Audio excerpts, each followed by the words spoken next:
un certain membre de l'entourage de Bombardier et que Bombardier deful woon sortie. C'est après en soirée, bon pas en soirée mais en toute fin d'après-midi le Bombardier def sortie bi éclaircir parce que boobu coow li bëri na et j'ai même vu Akhlou Brick Paradise lui souhaiter une bonne retraite ndax doomu Mbour bi ñu nekk ñoom ñëpp et tout et xam naa loolu nag moo waral mu génn mettre fin à la rumeur et dire que il lui reste un combat et effectivement le combat contre Sa Thiès n'est pas encore ficelé mais waxtaan nañ ci ak ay promoteurs donc boo moytul fii ak peut-être jour yi dina ñëw di nga gis ñu ne officiel Sa Thiès ak Bombardier dañuy bëree parce que moom yàgg na ko wax yàgg na wax ne que dafa bëgg a bëreeg Sa Thiès. waaw dafa bëgg a bëreeg Sa Thiès et ce sera quand même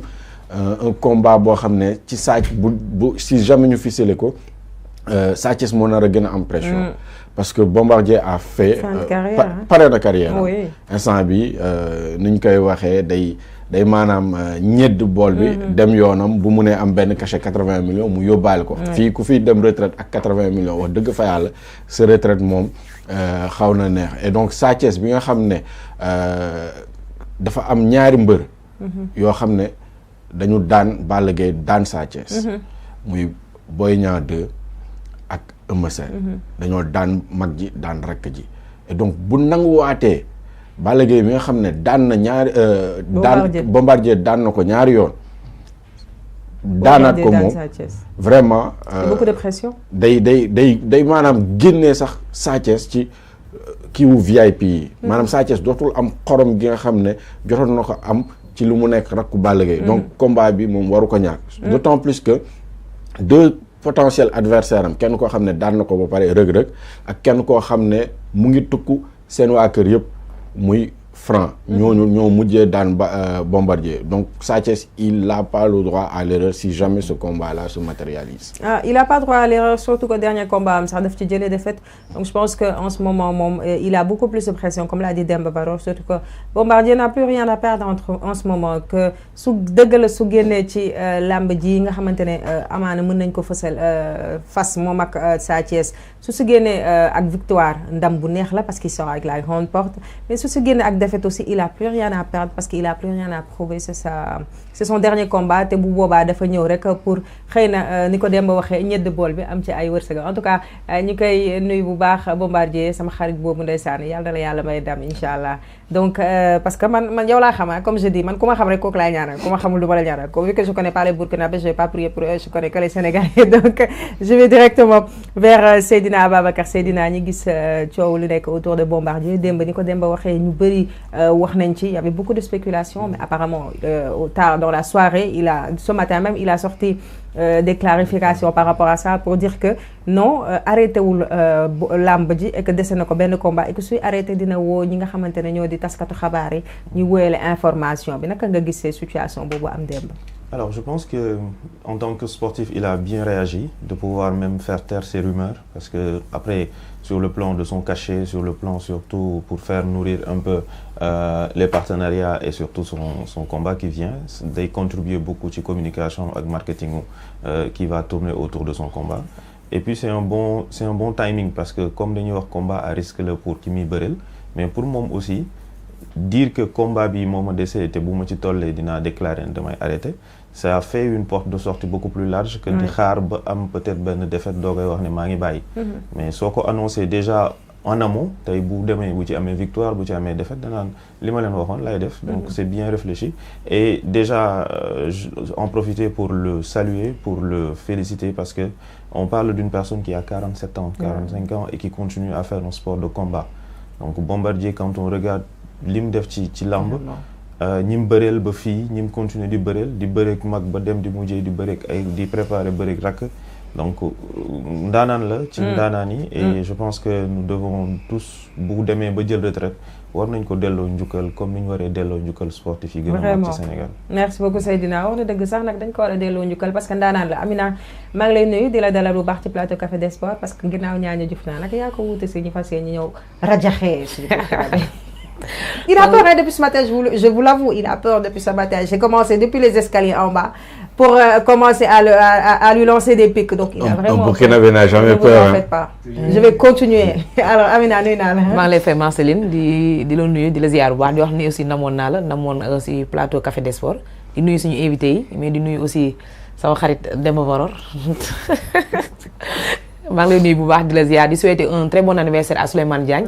sama frère bu baax boobu di ko ñaanal yàlla gudd fan ak wér yàlla bàyyi ko fi lu bëree bëri yàlla wéral baat bi wéral xam-xam bi ci wàll bi nga xam ne mu ngi ciy liggéey nekk nit ku baax franchement tout le temps man moom dañuy tooñante mais nit ku baax la donc maa ngi lay souhaiter un très bon anniversaire à Souleymane Diagne. merci beaucoup Amina Dieng waaye gis nañ la itam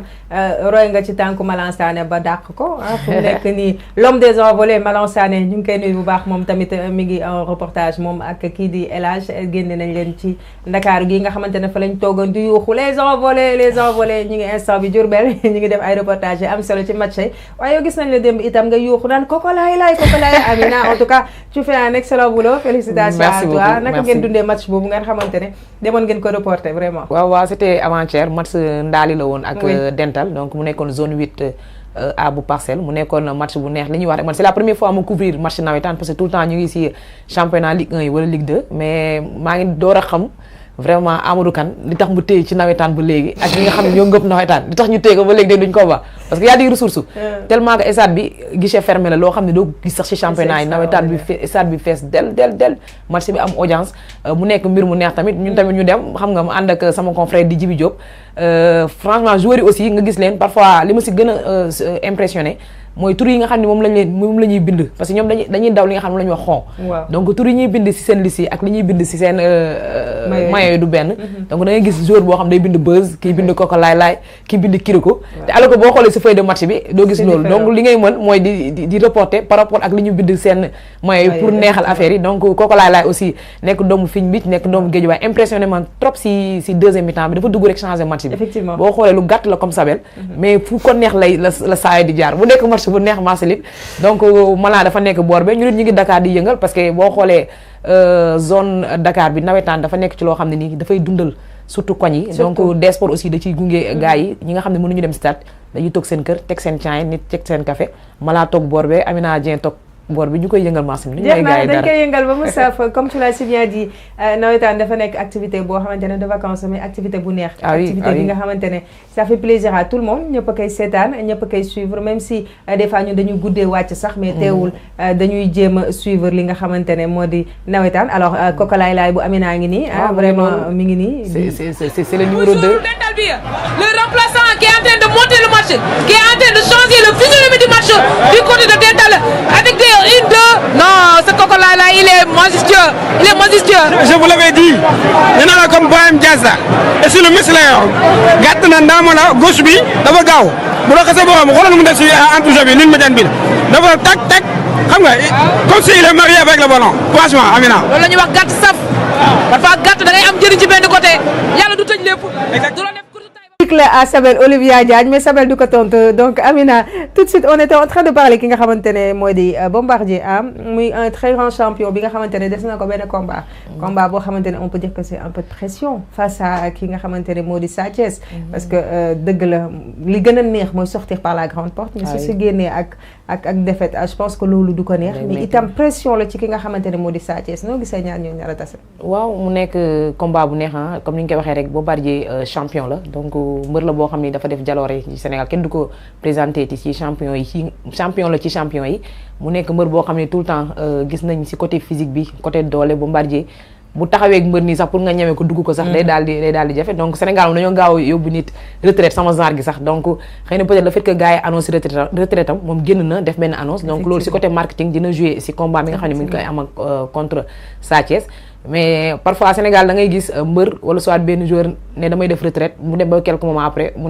maa wax waxee par exemple tey Bombardier bu amee victoire ci kaw Sa Thiès est-ce que du xalaat beneen combat pour xalaat beneen 80 millions wala beneen 100 millions donc xëy na peut-être comme moom nee na benn combat moo ko dese en tout cas mook Sa Thiès comme ni ñu koy waxee rek moom amul dara lu mu siy gagné parce que jël na lépp gagné na lépp ci lam donc comme sànq Demba li muy wax loolu aussi Sa Thiès actuellement dafa war a nekk répondant wu Balla Gaye donc fi Balla fa bëri yoo xam ne Balla Gaye dafa jaar ci ñoom am défaite tout le temps bu ñu jaaree ci Sa Thiès aussi même chose dafay répété mooy défaite bi donc Sa Thiès actuellement dafa war a tontu ki nga xam ne moom mooy magam daan doomu Mbour mais est-ce que saa yi Bombardier bi dina ko may en tout cas mbër la boo xam ne nii poqataani sax pour nga jaar fa problème la tellement que champion la et que mbër la te xam naa boo gisee da lay woon ni am na loo xam ne tey dese na ko donc Sa Thiès aussi mu def attention bu baax a baax xam ne aussi combat bi bu ci amee défaite dina daal di suuxee ba xale yi daal di koy ñeme. effectivement en tout cas ñoom ñaar ñëpp ñu ngi leen di ñaanal wér ba ñu jot a jàkkaarloo ci combat boobu donc Compaoré vous voyez que on est en train de parler de lutte, notre sport national. Je ne sais pas si tu connais un peu les lutteurs du Sénégal ou pas.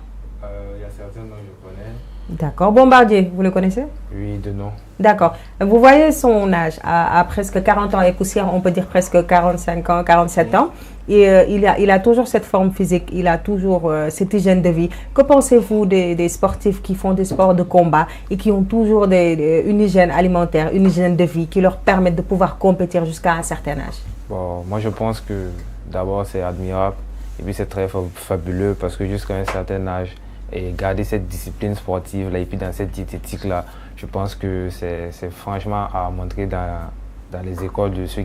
qui aspirent à devenir des jeunes lutteurs parce que ce sont des exemples, bon, disons même sont des légendes vivantes parce que jusqu'à cet âge là, continuer à lutter. Les sports de combat, quand tu encaisses les coups, vraiment, c'est pas simple. Et puis aussi la récupération, il y a ça aussi. Donc je pense que c'est quelqu'un de très sérieux. Et pour arriver là où il est là, il a dû sacrifier beaucoup de temps et beaucoup de travail. Donc franchement, je suis admiratif de ce qu'il fait. Oui, respect à lui, merci beaucoup. Tu sais que l'homme le plus fort du monde, il est burkinabé. Ah oui? Ah bon? Aaron Bibi. Aaron Bibi. Mais c'est pas le meilleur footballeur.